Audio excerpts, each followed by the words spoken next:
Well, hello, thank you for joining me today again on the Church History Trail. You're very welcome to the channel. And where we find ourselves today is we're actually in County Cavan and we're at Castle Saunderson, which is this castle that you can see.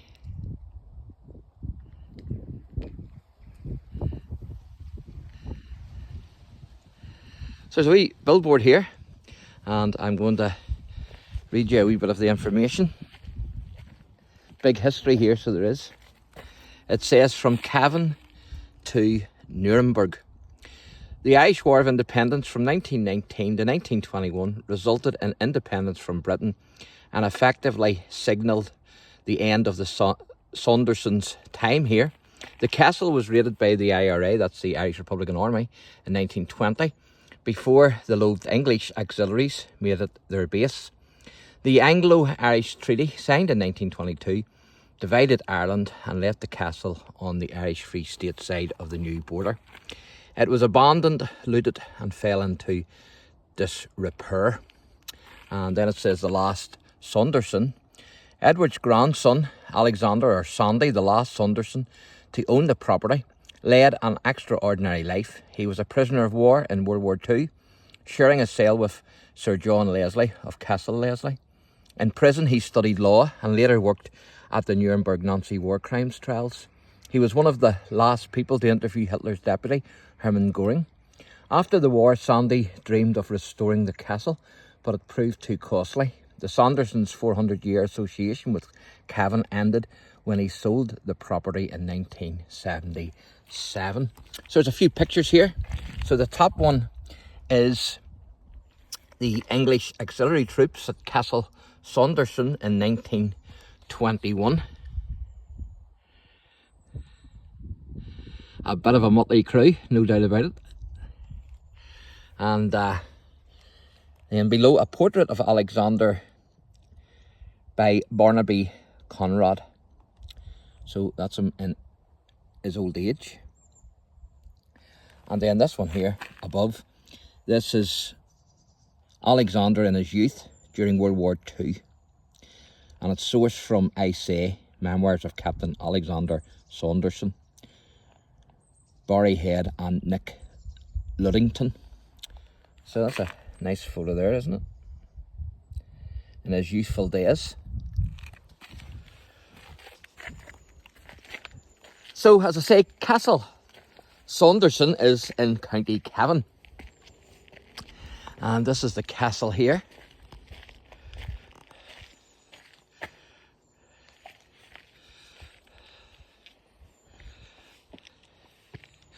Unfortunately, it's in ruins today.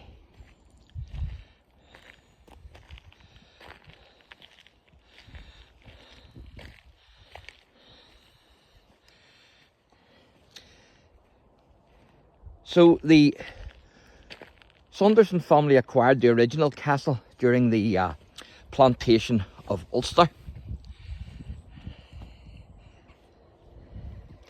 And Robert Saunderson, as they were then known, had been a colonel in the army of Gustavus Adolphus of Sweden.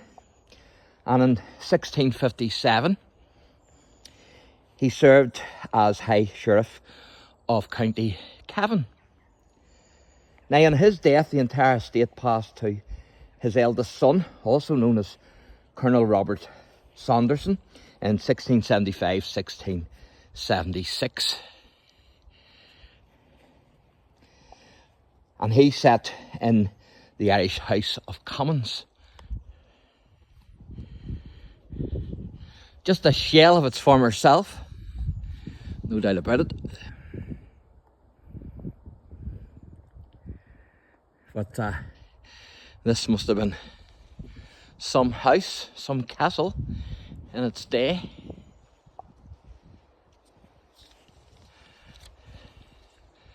Fantastic, isn't it?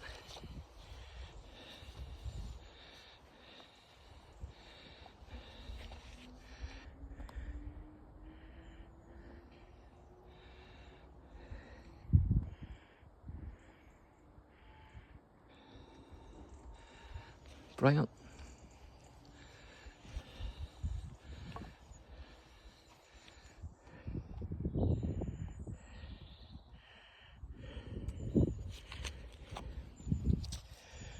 So he married Jane Leslie, a daughter of the Right Reverend John Leslie, Bishop of Clocker. And so Robert fought on the side of King William III during the Williamite Wars in Ireland. Now, King James II's troops burnt the castle in 1689, and that was by order of General Lord Galmoy. And later that same year, King James's soldiers, 400 of them, were ambushed here while they were on their retreat from their defeat at the Battle of Newtown Butler. I've actually covered the Battle of Newtown Butler. You'll find that in the Williamite playlist.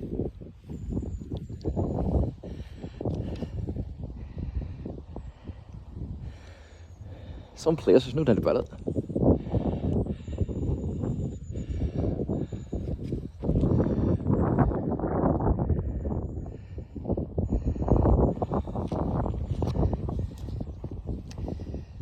Now, those Jacobites who were ambushed here, they were actually driven toward the River Finn, and they had a choice. They were going to die by the sword or else die by drowning, and many of them chose the latter, and they were drowned in the River Finn. And the River Finn's just at the bottom of the castle. You can't see it here because of the trees, but it's beyond those trees, so it is.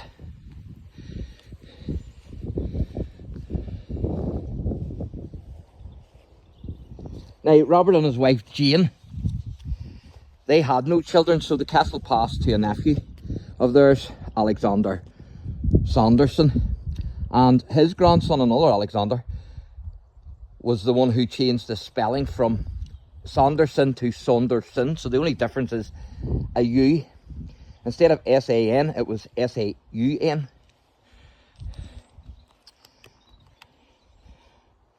And it was Alexander's son Francis, who's accredited with having built the core of the present house, this one here. So they must have had a bit of money, there's no doubt about that. As you don't build these things if you have no money.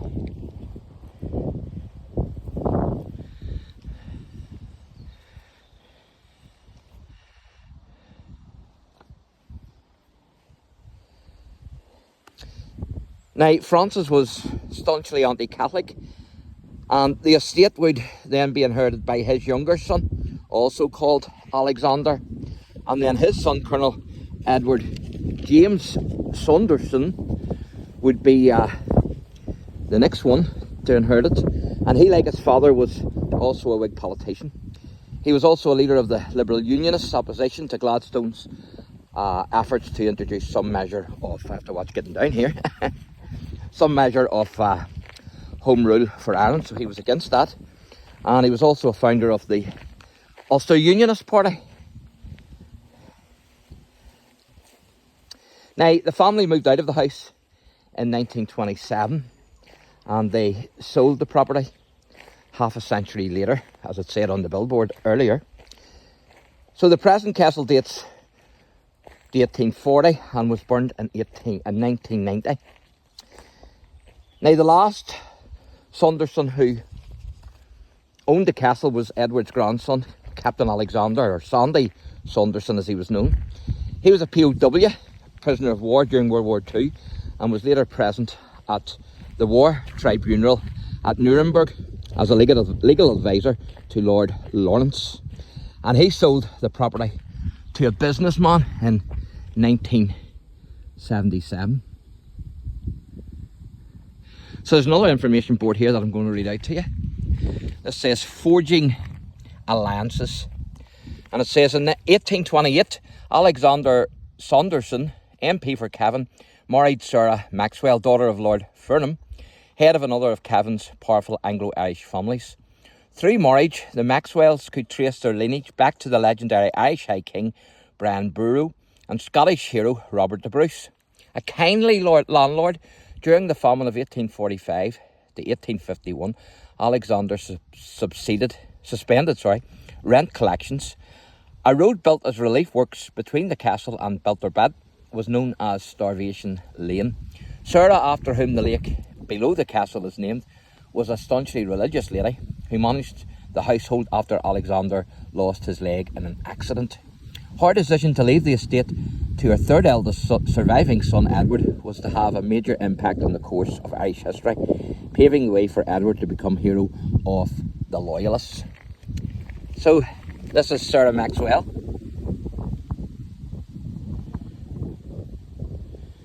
As you can see, and she married into the Saunderson family. She married Alexander Saunderson.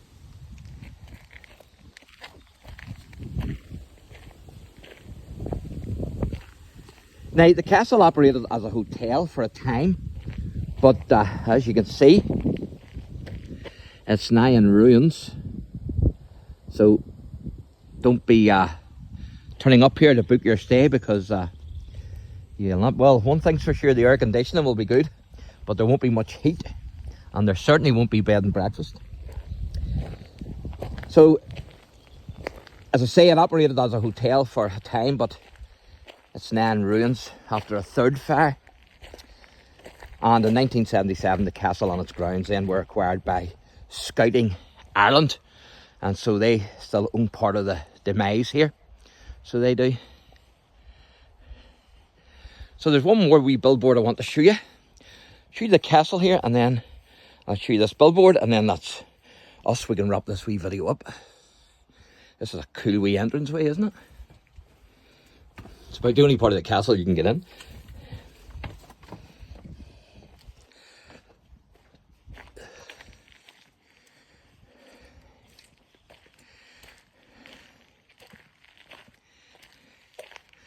Fantastic, isn't it?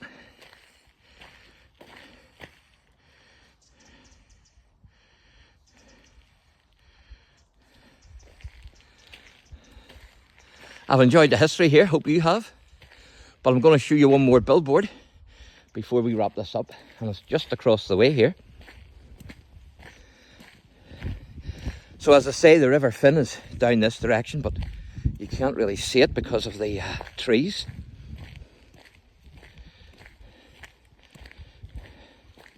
And you also have the lake named after Sarah Maxwell, who married Alexander Saunderson.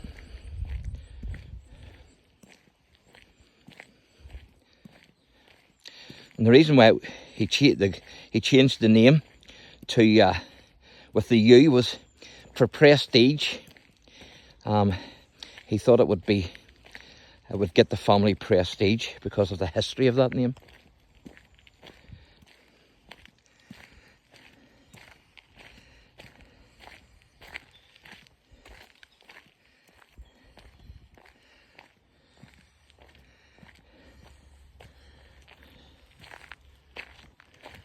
So this is the final board I want to show you. Where it comes to Castle Saunderson. From 1688 to 1691, the Catholic King James II and the Protestant William of Orange fought for the rule of Britain and Ireland. The war included some of the most iconic battles in Irish history, including the Battle of the Boyne. This estate was the scene of great destruction and bloodshed.